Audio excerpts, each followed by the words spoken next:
Alright, time to set the mood.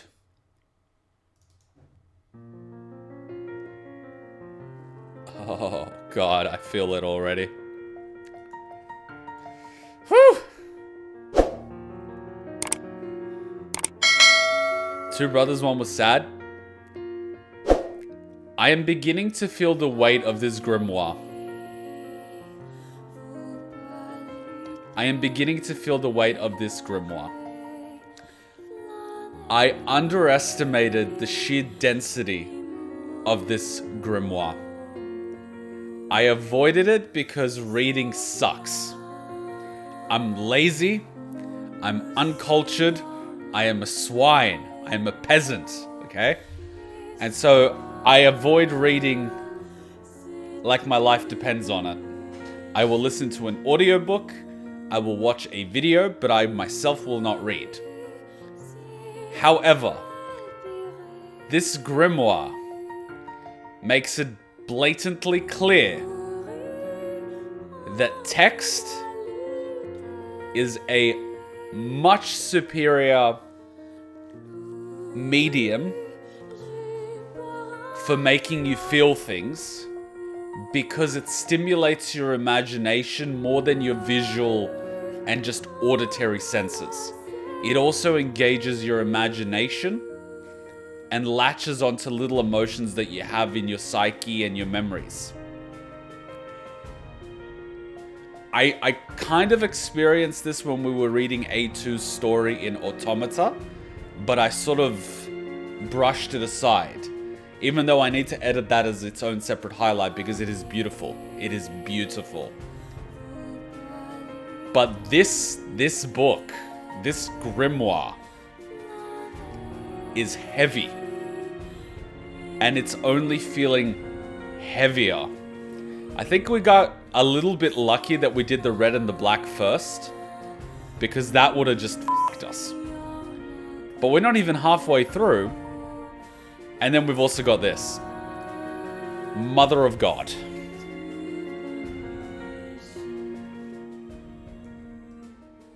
Oh God, the sword in the back. Oh, dude.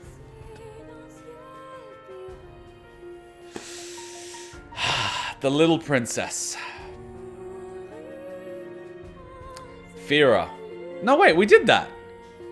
The Magic Mountain. We did that. Oh shit, we did that. We're up to Witch's Sabbath.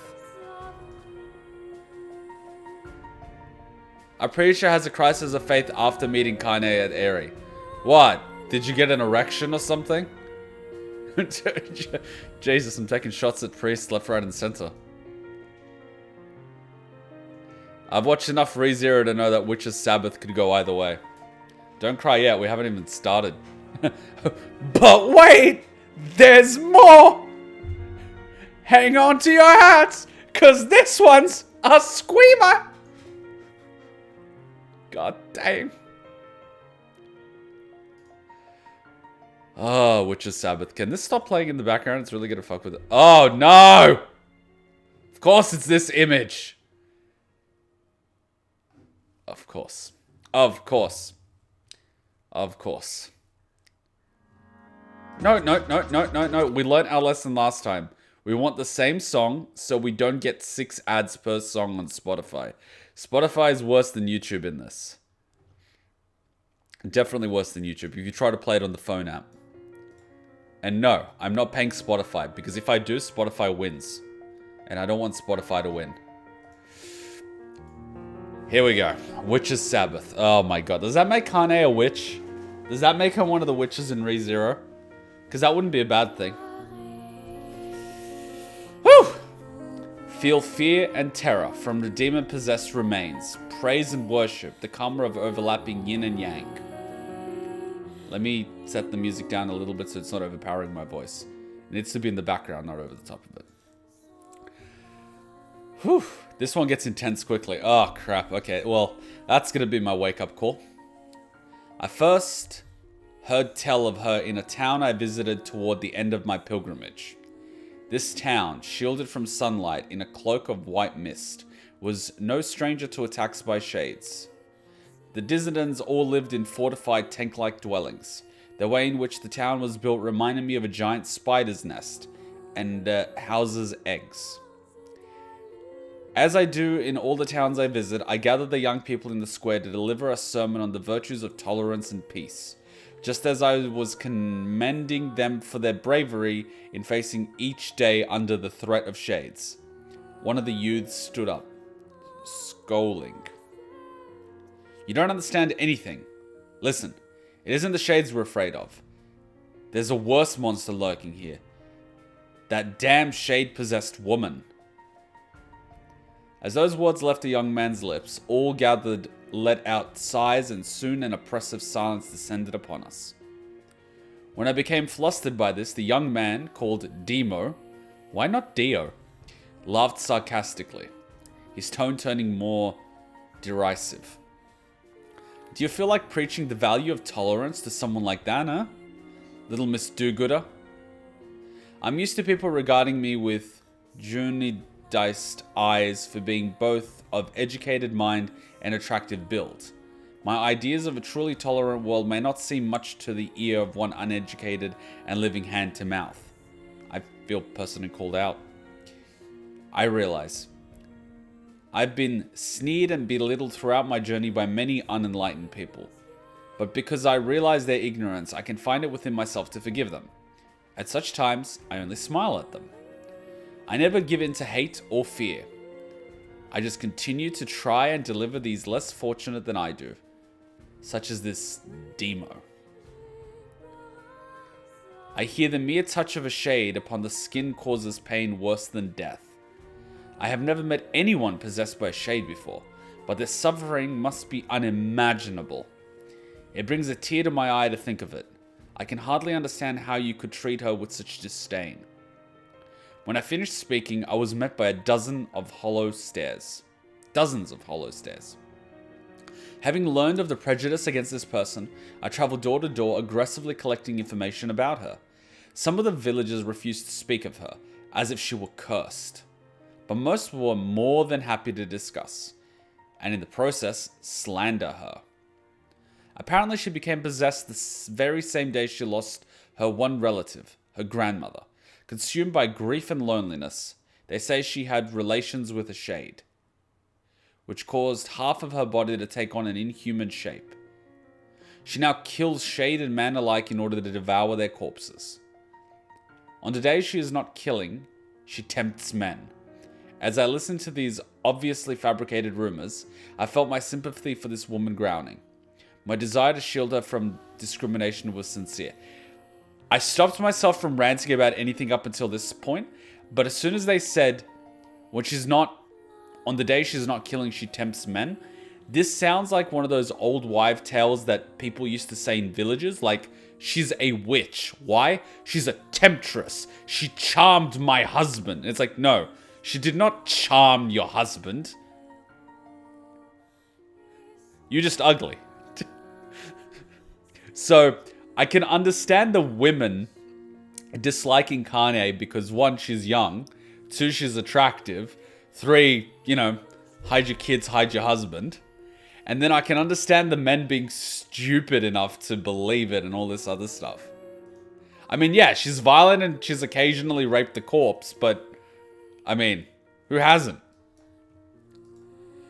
When I said I wanted to speak with her, the villagers appraised me suspiciously. Not disheartened, however, I ended up paying Demo a fair bit of coin to lead me to where she lived. Demo is a whore. Paying good money to gawk at a half shade. Some moral pillar you are, huh? Says the guy accepting money to take the guy to gawk at a half shade, you slut. Wouldn't it be easier to just go to a freak show? Not letting his words get to me, I held my head high.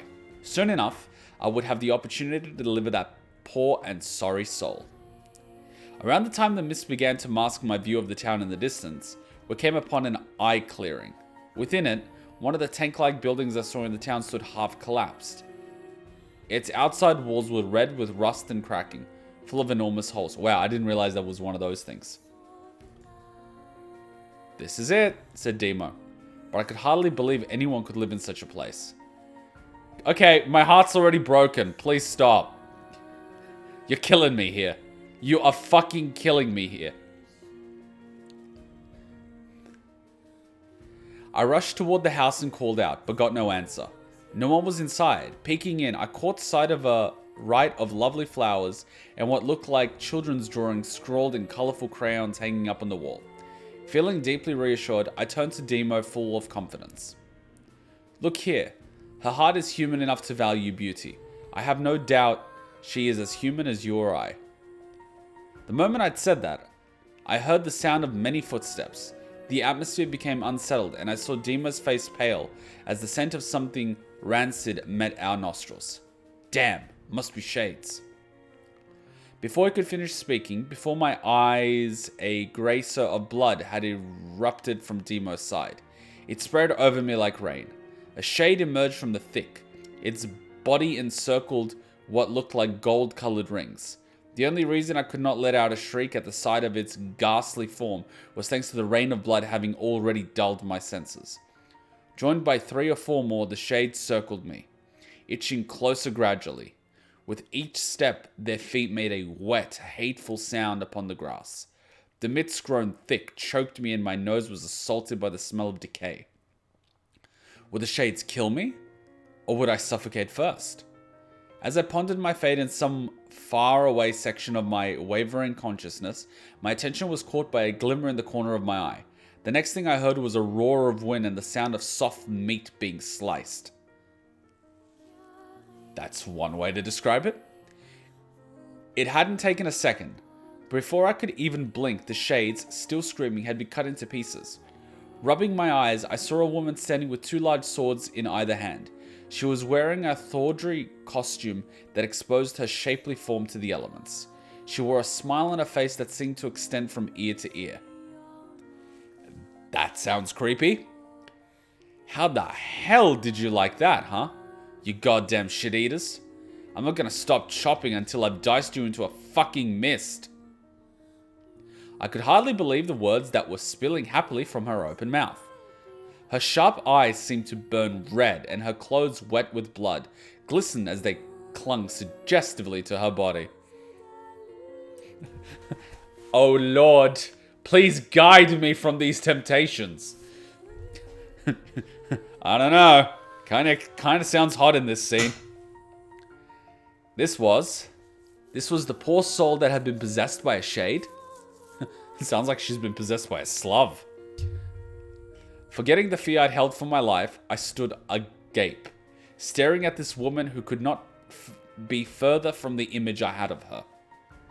It wasn't until she had made good on her words and the last shade stopped screaming that I registered Demo's pained wails. Are you alright? I asked, drawing near him.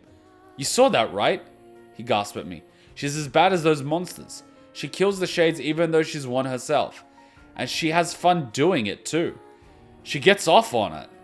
There's no way she won't end up killing a human someday soon. Take my word for it and get the hell out of here. So let me get this straight. She literally saved their lives and she's getting shit for it.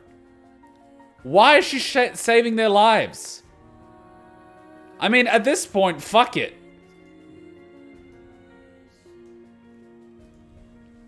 Cradling his wounded side, Demo gets to his feet and made to leave. Wait, did she not just save our lives? She killed her shades to protect us, and still you shower her with hate? She's a good person, why can't you see that? I mean, don't get me wrong, she did save your lives, but you're thinking with your penis right now, Pastor. Demo looked at me blankly. The sarcasm of meanness was gone from his eyes. In their place, I spied a gaping void. Narrowing those eyes, he proclaimed in a dry, rattling voice. That thing isn't human. Can't you understand, preacher? I'm not being prejudiced. It's natural to hate a monster. I love that. It's like, I'm not a bad human being with no empathy, because that thing isn't human. Okay, Adolf. Demo then left on unsteady legs. Despite his deep wound, he fled with surprising speed. And you know what's shocking? It is so easy for humans to dehumanize other humans when it becomes socially acceptable to do so. And it somehow justifies all their behavior. Because it's not human. Wow. How humane of you. Alone now, I steeled my resolve and approached the woman. She must have overheard the conversation between me and Demo, but she said not a word about it. Are you injured? I asked. She remained silent, but she wouldn't even meet my eyes.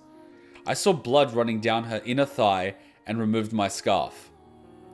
Thinking to use it as a bandage, splattered with Demo's blood, it wasn't completely sanitary, but I thought it'd be better than nothing. Allow me to wrap a bandage around that. Of course you noticed the blood, you horny bastard. I thought she might stop me, but instead she just stood still. Taking this as a sign of acceptance, oh boy, I hurriedly began to wrap the scarf about her thigh.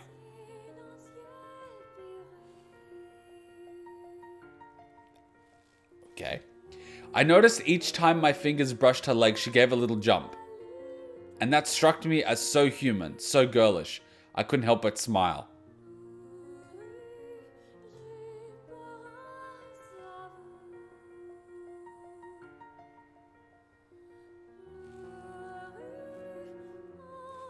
Wow, okay. I hope I'm not the only one that's... Because this is... Okay. Could I speak with you for a while? I'd like to be your friend. This priest sounds rapey. This priest sounds really rapey.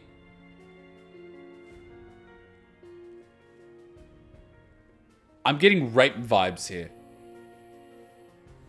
I hope I'm not the only one. So saying I followed her into her home. I realized I was being pushy, but recognized she was obviously awkward when it came to human relations. I thought it'd be better to act a bit familiar, hesitantly taking a seat upon the wet and semi-rotting floorboards. I began to speak of the wonders of tolerance and goodwill toward men, just as I always did when reaching a new village this time. However, so aware of her personal plight as a victim, my speech was even more impassioned. Before I realized it, by the time I had finished speaking, it was already well into the night. When I looked toward her, I saw the woman had fallen asleep, back toward me. Attacked by shades and forced to sleep in this hovel. Oh, this poor, courageous woman. Had the bleeding of the wound of her leg let up? I wondered, as my eyelids grew heavy. So, she invited him to her home and let him sleep. And, I mean, so inhuman, this one. Yeah, absolutely horrible. Wow, poor thing. I just have this image of like, I should maybe bring her a blanket or something. Fucking hell. It's like finding a poor puppy or kittens that are just out of town but not looked after.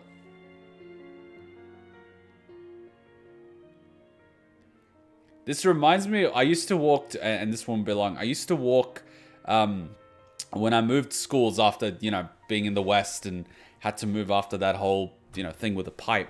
I used to walk to my primary school, and I had to walk through what's White City here in Sydney, which is a big tennis club. And in the middle of all the tennis courts, there's sort of like this walkway. You go past this gas station, you go down these stairs, and you're kind of going through in between the tennis club, but no one really walks there. Anyways, I used to keep seeing this cat. And because it's a long walk and I would go early, I'd sometimes like say hello to the cat. And the cat would like never, touch me. It was a wild cat. And then one day I actually heard meowing. There were kittens. And the cat was living in the drains. And I think one of the kittens got caught in the drain.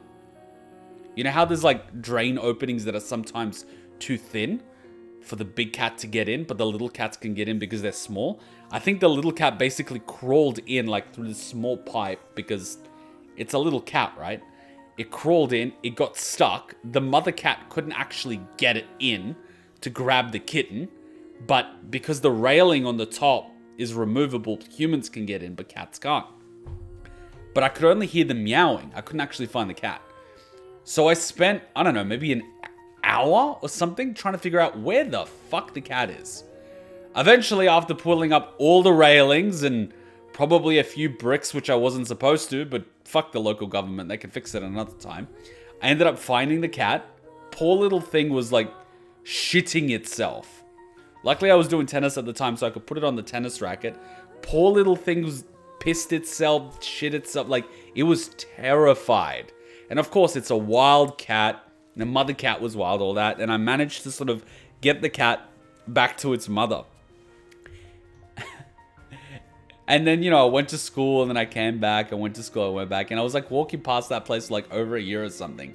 And I got to see that little kitten eventually grow up. And this, you know, I haven't remembered that story in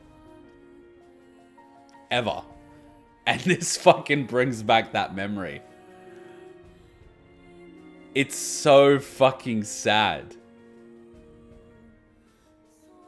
Literally right on the edge of town, where everyone is, where everyone's fine, with food to eat, with warmth, with a house, is someone out in the wild, alone, cold, and just forced to survive.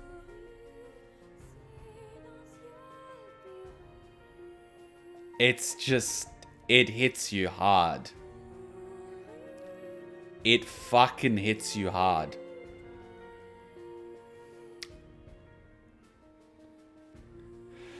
Whew.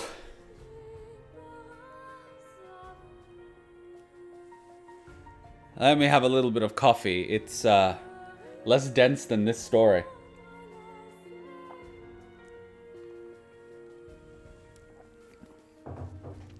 The world would be so different if people had some empathy.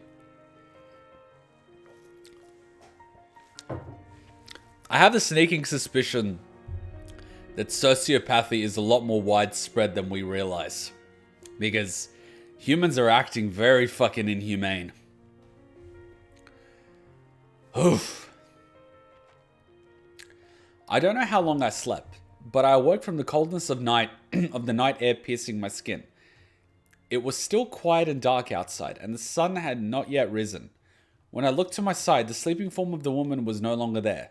Straining my eyes, I saw drops of blood on the floor leading to the door. Alarmed, I rushed out myself. Making my way through the obscuring mist, I felt the presence of someone a bit further into the bushes. I raised my voice to call for her, before realizing I had yet to ask her for her name. In this night previously muted by silence, the sudden sound of pained, ragged panting pierced my ears. There was no masking it. It was her voice. Ha, ha, ha, ha. Had her wound reopened? Did she come out to withstand the pain alone?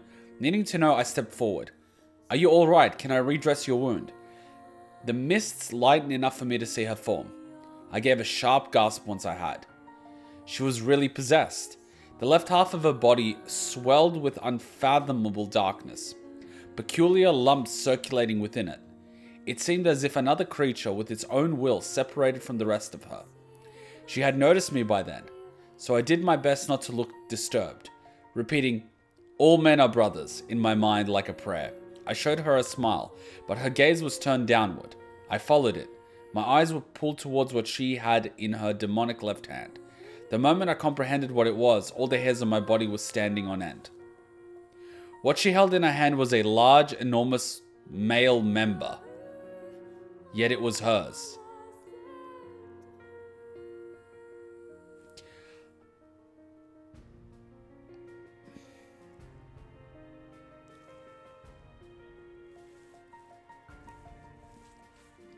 Okay.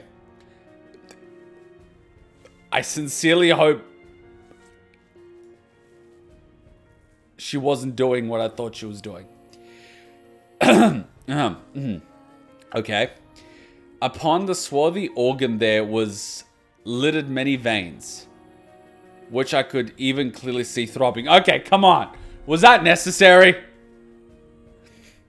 Was that necessary? She wasn't merely possessed, she was of both sexes. On nights after I kill shades, I can't stop myself. Oh, wow. Oh, okay. Oh, okay, she was. Okay. Okay. Wow. Wow. Wow. Slub as fuck. Okay. Okay then, that explains the throbbing and the veins. Oh, god damn it. Why do I have an image of a penis in my mind? I've got a penis in my mind, that ain't good. It's big, it's veiny, it's throbbing, and it's pulsing like a heartbeat. Why on earth do I have this big dick in my mind? Yep, it's canonical that she does that often. Oh boy. Okay. Okay.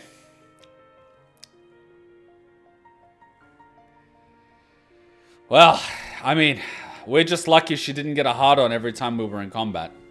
How big? Shut up, Fab! You go in the corner right now. Ugh. Lifting her head to face me in the midst, the woman spoke her first words to me. Her eyes were narrowed. Her thin lips opened like a thin cut on her face. Look, you gotta take into consideration that she did not rape him. She could have probably raped him. In more ways than one. Wow. This is getting, Her pupils locked onto me as their target. Her left hand began to move up and down fear. Oh, boy. Oh God. Okay. Okay, cool. Yep. Yep. She's looking him dead in the eyes and she's gonna finish. I mean, that's dominance right there. Her breathing became more ragged, and her upturned eyes began to lose their focus. I knew what was coming next. Stop it, I cried, averting my eyes from the moment of climax. Don't come near me, you monster.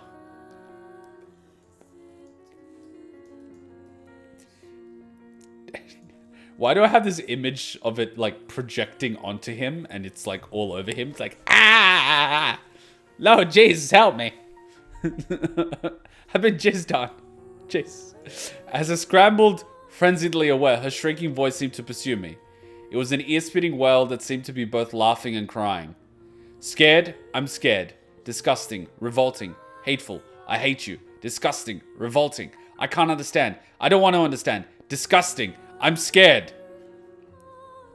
He was probably also aroused in a weird way and discovered something about himself. From within my heart surged hideous feelings that hetero did not exist. I realized too I was crying at the top of my lungs, and then promptly vacated the contents of my stomach. This was the entirety of my experience with that woman. In the one night I spent with her, as if a screw had come loose within me, ugly and hateful feelings continued to overflow, uncontrolled. I hate her for making me like this. I despise her, I fear her, she's disgusting, hateful, scared. Oh, but please do not misunderstand me. I'm not being prejudiced. She's not human. No one with a body as hideous and terrifying as hers could possibly be. It's natural to hate a monster, to wish for its death, is it not? Can you honestly tell me I'm wrong? I'm not wrong, am I? Am I? Am I? I'm not being cruel. I'm not the ugly one here. I'm an upstanding man, am I? Am I wrong? I'm not wrong. Am I? Am I?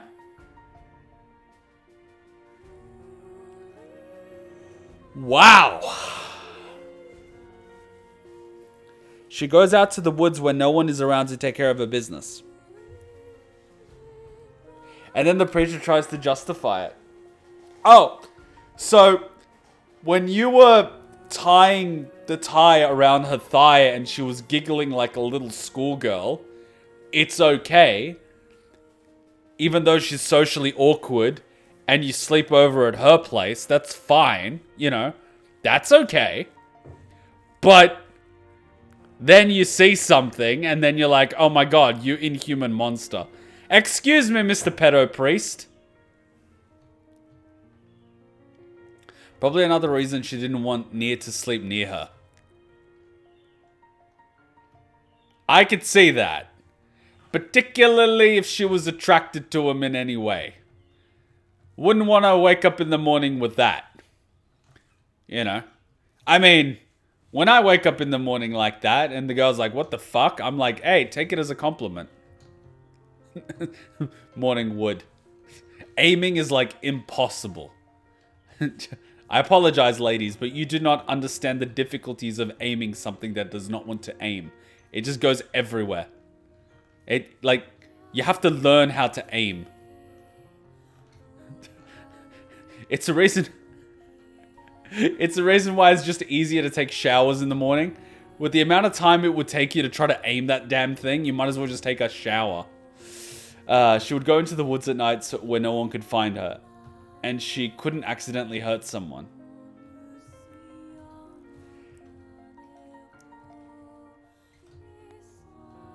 I mean, it's better than banging a corpse.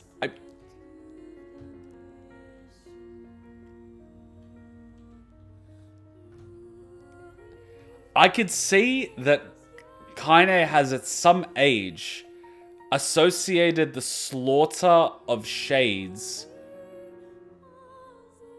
with sexual gratification. The act of killing them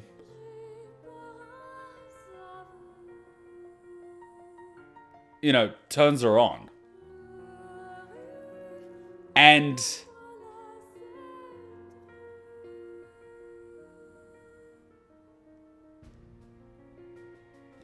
it's sad because, as with like the the corpse scene that she... Oh boy, it took me a while to realize. She can't control herself. We saw in that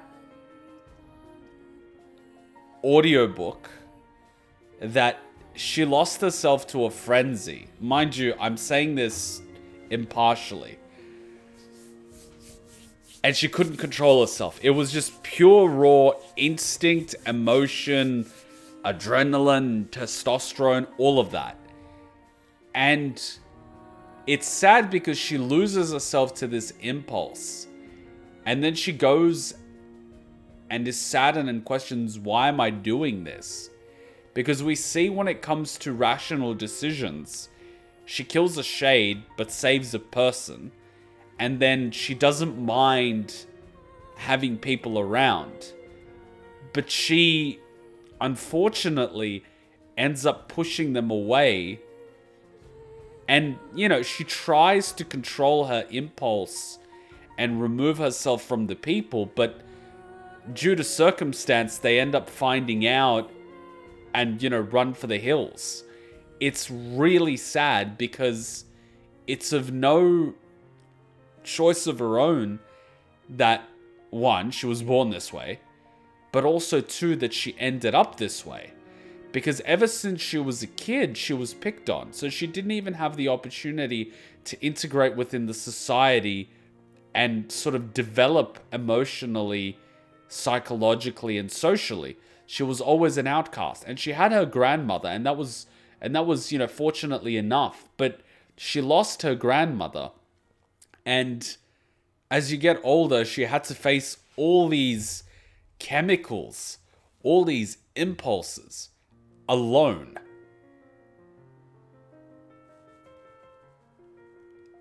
The fact that she's not slaughtering people on a whim is a miracle. And that goes to her credit. She's helping these people despite them being assholes. And I get it. It's also survival. But what was to stop her from just going to another village? She could have integrated in another village and performed tasks and killed shades because she's more than skilled. She's more skilled than those guys in the book, The Red and the Black. So she could have easily gone to another village and lived there and gotten paid enough to survive. But clearly she's got some sort of attachment to this village, whether it be the Lunar Tears or where her grandmother lived. But it's absolutely tragic because the more I think about it, the more I think about her psyche, the more I'm just met with sadness because she's a victim of the world. She is a victim.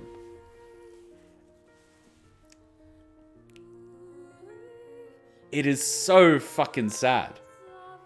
It is so fucking sad.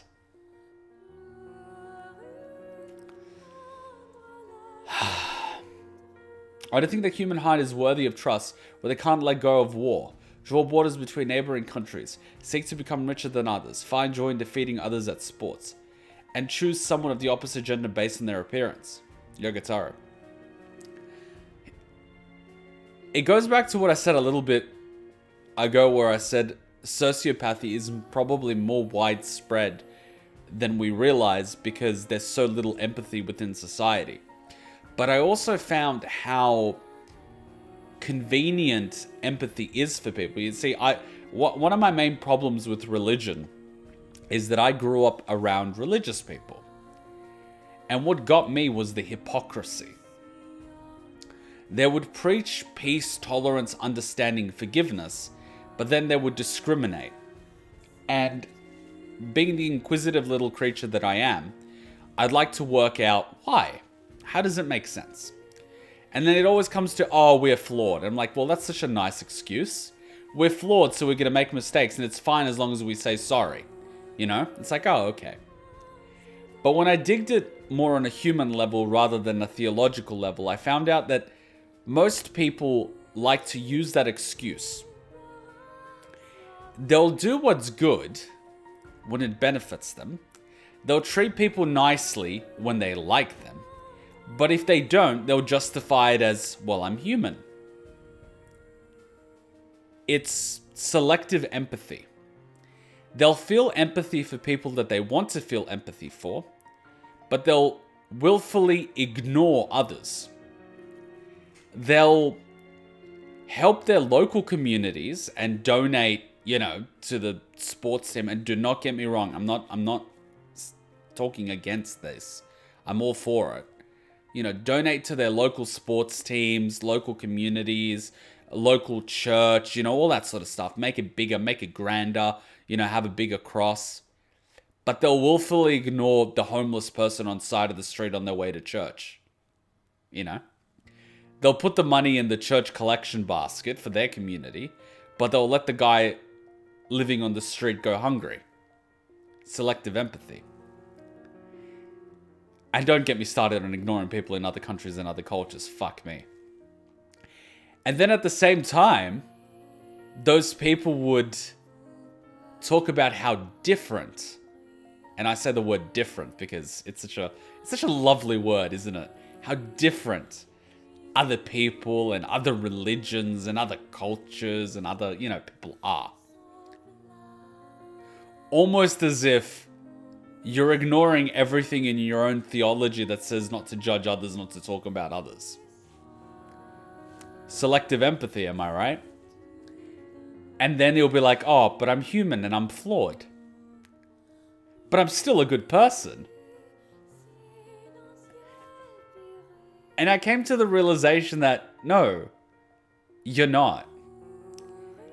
And one thing that still sticks out to me was, and this was a teacher in high school, he ended up becoming a priest. He was teaching religion in high school and he was a teacher. And I just kept poking him throughout my, 5-6 years that, you're in the wrong profession. Like, you should be a priest. And he ended up becoming a priest, which is really good. I think he's a lot happier doing that. And I remember one particular lesson. It was when the priest was there and I was, asking questions about, what is a church? What do you do, if there's no priest around and, things like that? What happens if you have no Bibles, you have no building, you have no something? And I remember he said something along the lines of, he quoted something from the Old Testament where it's like, as long as there are people gathered in my name, I will be there. And that is the church, it's the people. And then I observed the people in the church next time I was there. And I could see who they were and what they did, and, when they're not there. And I was like, that makes perfect sense. When people are gathered in his name, he will be there. But I don't see him here. So I in no way felt bad from just walking away from the church, because I realized very quickly that it's not the act of praying or going to a church on Sundays that makes you a good person. And don't get me wrong, partially the reason why I didn't want to do it is because I'm a lazy son of a bitch and I want to sleep in on a Sunday. I'm the first to admit it. But my conclusion was that that act alone does not make you a good person. It's what you do that matters. Because I was never deeply religious, but I still believed in helping people. And so when I wanted to start up a soup kitchen, because as you know, the Orthodox Christian community is all the Greeks, all the Serbs, all the Russians, everyone like that. So the community's fairly tight here in Sydney. And I was like, I was, elected fucking student council representative, whatever the fuck. And my big thing was like, one, the boys needed, soap in the bathrooms, which not having is obviously disgusting. Think about it. And two, people talk about charity and religion and shit, but they haven't done squat. So I ended up getting in touch with a church in Randwick, which was I believe, Russian Orthodox or some other Orthodox, because we were in a Greek Orthodox college, but I'm Serbian. I had Russian friends there as well. I was like, well, we're Orthodox. Why don't we joint something together and start a soup kitchen? And they had a soup kitchen. I'm like, that's great. We've got a canteen here that has a lot of leftovers. Why don't we just organize someone to bring leftovers of ingredients, at the end of every day so it doesn't go to waste to the soup kitchen that can be used as, ingredients to help fucking dinner, right? Like, however much leftovers you have, instead of throwing it out, use it, And I was like, oh yeah, great idea. Everyone loves the idea. And I was like, great. All right, let's see if we can get, donations and things like that to see if we can, raise money and get equipment, make a better kitchen, more efficient cooking, buy some fresh ingredients or, long-lasting salts, pepper, that sort of shit. And people didn't want to donate. They'll donate fundraisers when they're selling like souvlaki to buy, balls and equipment for playing soccer and uniforms, but they won't donate to hungry people.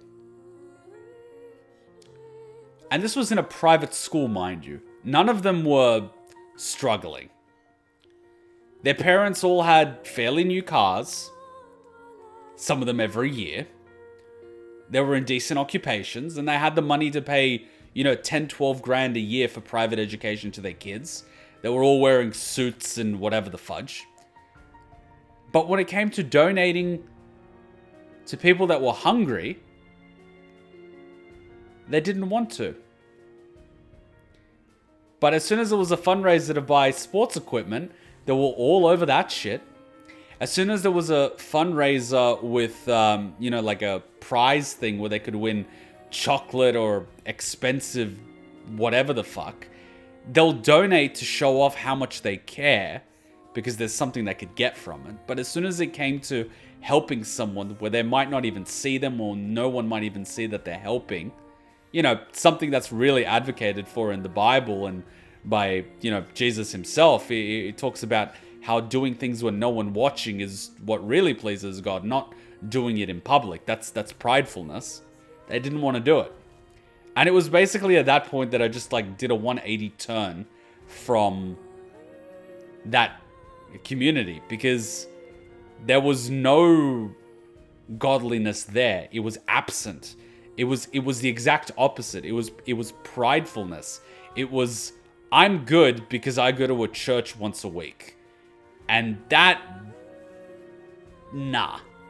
doesn't do it. That doesn't do it for me.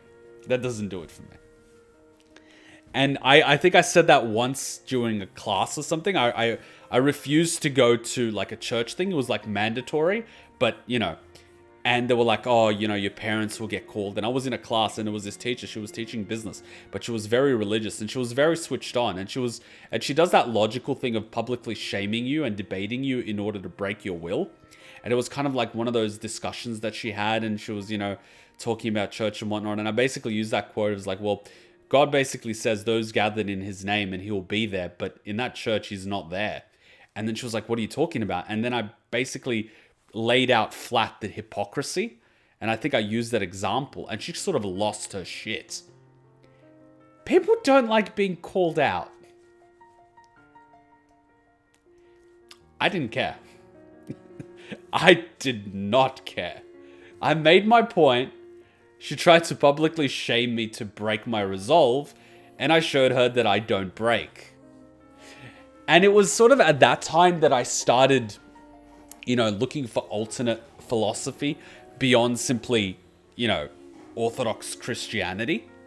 And it was at that point that I started discovering, like Nietzsche and other philosophers and different ways of thinking and, different religions. And that's when I started sort of looking into, okay, what's Islam all about? What is this religion all about? What is that religion all about? What is Nietzsche all about? What is Satanism all about? What are all these bad things all about? And I started reading and I started going in with a more open mindset. And I was sort of like,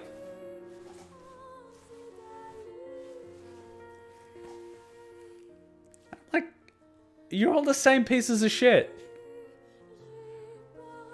This is a very similar dogma from a different point of view in a different region of the world that was created by a culture, in a different time, in a different place, that's coming to a fairly similar conclusion. And the end time stories also, they seem to be very in sync.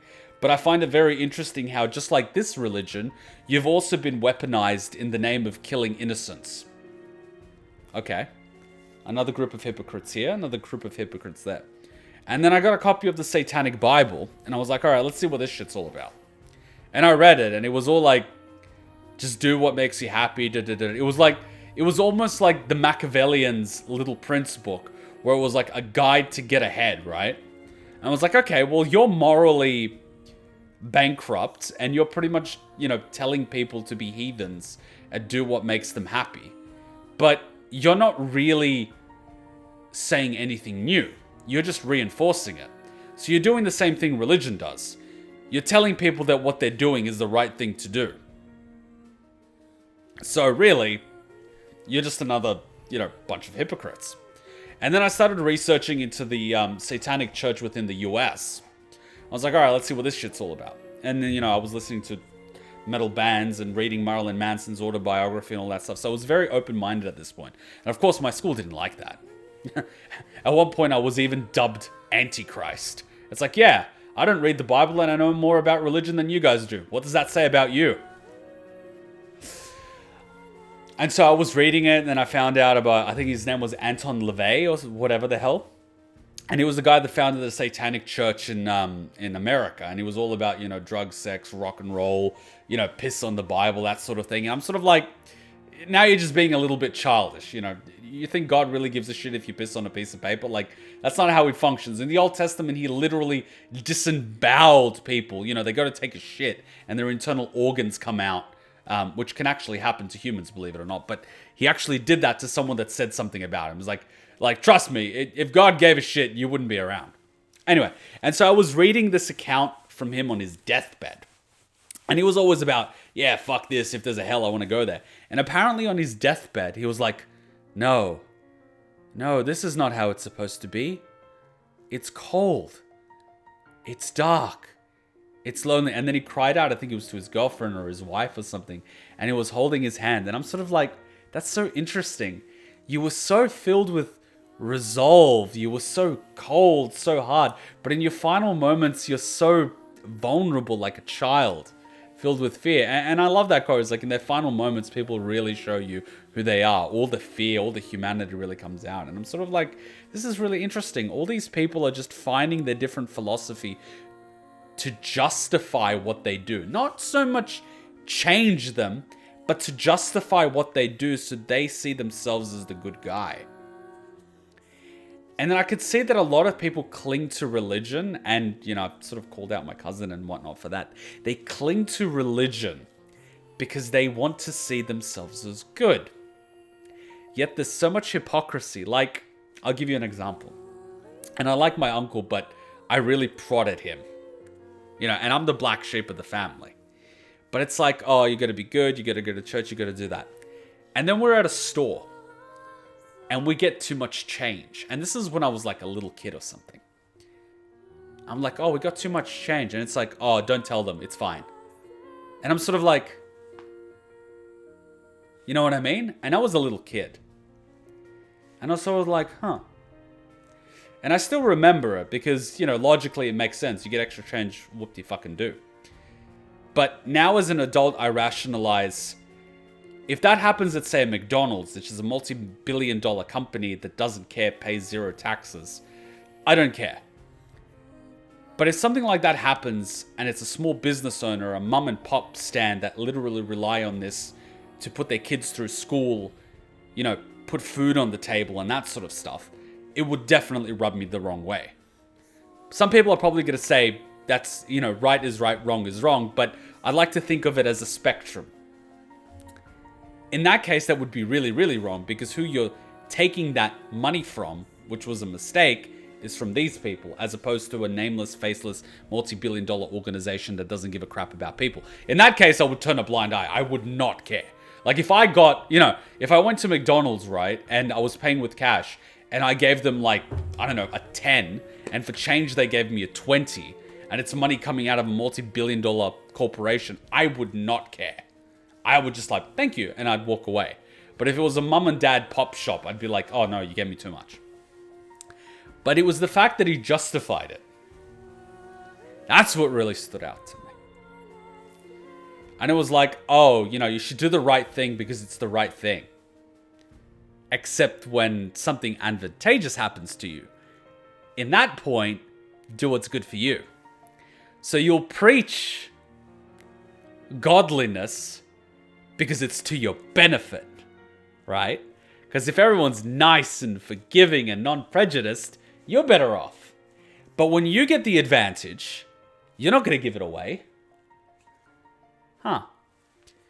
And then it was another thing, you know, it was like a Serbian New Year thing. And he got fireworks, which are illegal here. But like, you know, he got fireworks and whatnot. And me being the inquisitive little monster that I am, I was curious. Isn't that illegal? It's like, oh yeah, but it's fine. It's like, really? I thought breaking the law was wrong. Oh, it is. But it's okay. Really? Why? Oh, yeah, you know, it's not hurting anyone. It's like, oh, okay. You know what I mean? It's like, oh, follow all the other laws. Like, don't speed too over the speed limit in a deserted area in the middle of fucking nowhere. But yeah, buying fireworks in the middle of the city and discharging them is completely fine. What's the logic in that? You know, all these little things. It's the little hypocrisies. And I was like, yeah. You guys stick to what you do. Go to your church on your Sundays and hang out with the priests and do all that sort of stuff. It doesn't really bug me. But what I really did enjoy, and this wasn't too long ago, I was chatting with our local parish priest. And he was talking about kids and how smart they are. And I got into the conversation with our parish priests about human nature and conditioning children and programming them. And it pretty much came to the function of, you know, a shepherd leading his flock. And it sort of came to that whole discussion of, we condition children and we train children as best as we can, you know, to keep them safe so they can function in the society.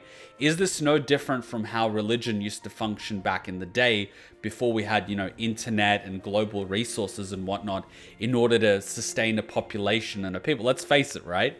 When the population was scattered as tribes, you needed to form family units. How do you keep family units together? Well, you shame people separating. You pressured them into staying together, you know, raising kids. And how do you instill law? Well, you can't if someone grabs a rock and bashes someone's head in. You need something more powerful than death as a deterrent. The afterlife. Reward for obedience and punishment for disobedience. You know, we had this whole conversation. And then, you know, he's a very switched on guy, very smart guy. And we even got into the conversation of how people wanted digital immortality, of uploading their memories, you know, on a computer. And that would give them digital immortality. And then we were talking about, well, that doesn't transfer the consciousness. So yes, you're copy and pasting your memory, but that is not you. You know, the you that's here will die with this body and this brain. And then it was the whole, well, what is a you? And it's like, well, if a copy of your memories is you, then what is a soul? You know, what is a soul then? If you can simply duplicate using memories, does that not mean a computer is then alive, if that is the definition? And then we had this whole conversation, you know, really deep down the rabbit hole. And then we started talking about, you know, what was it called? Transmigration of the soul, which is, cited in many religious texts. And then we were talking about how, old societies were talking about that, and how funny it is that we, the next iteration, the next empire in human evolution, are trying to do the same thing the emperors of old tried to do, all because of death denial. And is it not ironic that we're trying to accept death beside, especially when we have faith and we believe in the afterlife? Isn't it such a comforting idea that there could be a reward after we die, yet we're trying to avoid death at all cost? And he sort of found it funny, and I found it funny too, that two people on vastly different sides of the fence have so much common ground. And he was like, you would have made a good priest. And I'm like, no, I would have made a terrible priest. I would have inspired too much thinking and led too many, people of the flock away. But that's the real question. Would I be doing them a service or a disservice? I want to inspire people to think and figure out who they themselves are and find out what makes them happy and pursue it, as long as it doesn't hurt other people. That's my only caveat. Don't hurt other people. But that isn't necessarily what the church wants, because the church wants to grow. The bigger the church, the more power, the more donations, and all this sort of stuff. I mean, I'm well aware that the fucking Orthodox Church and most churches in any land, work like a fucking mafia. Like, I know that. I'm not an idiot. Religious protections and zero taxes are very convenient. But, again, is that not so earthly? I don't know. What would God think if he were here today? Or maybe he's abandoned us a long time ago. NieR Automata is such an interesting game. What happens in a world without God? Do we create new gods? Do we become gods? Do we pretend gods exist on another planet and just do things in their service? And if our Creator did see his creation, what would he think? Would he be proud of us? Would he be disgusted of us? Would he feel sad for us? Would he feel hate, anger, displeasure, sympathy, pity? I think the easiest way to measure someone's character is to just see how they treat someone or something that can't do anything for them in return. Anything. I'd like to think if God were around, he wouldn't just turn up, in the lawn of the White House floating in robes and announce to the world that he is God. I would think that he would blend into the crowd, the most inconspicuous of all. A little like a homeless man living on the street close to the church, passed by hundreds of people that go every Sunday to the church and didn't receive a single donation. What better way to judge humanity than how they treat others who can't do anything for them in return?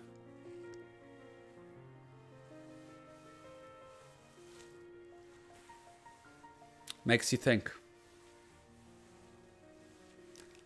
I'm not afraid if there is a God. I'm not. But it would be interesting for a lot of these people if they ever met God. It'd be a very interesting conversation.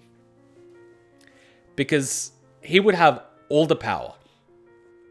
All of it. All the cards in the deck. But the question is, why should he help them when they didn't help someone that needed them? Why? Convince him. Why? Oh, I'm a good person. How do you see that? Tell me something good you did. Oh, I helped our local soccer team. Oh, really? Did you help others or did you help your kids? Or your niece and nephew? Were you really helping yourself? and wanted to make yourself look good in your own little community? Were you not just helping yourself in a way? Who else did you help? Did you really help someone that needed you? Someone that could have done absolutely nothing for you? A little bit like now.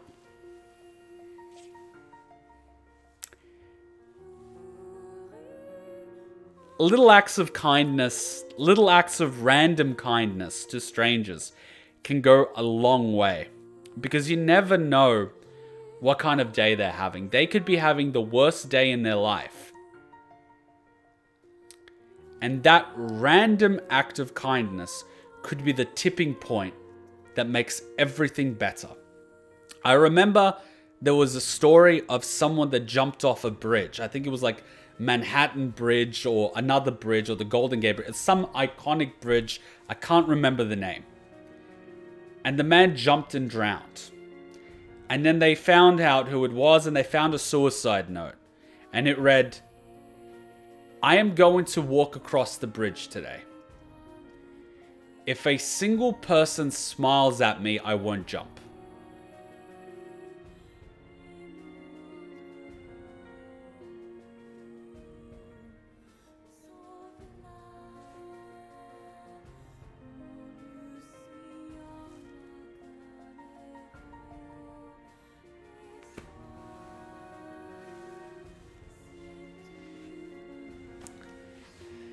Doesn't take much to change the world.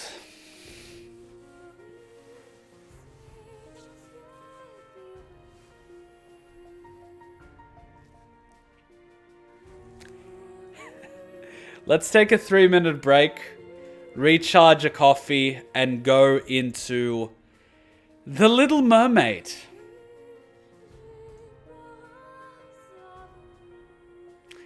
Doesn't take much to change the world.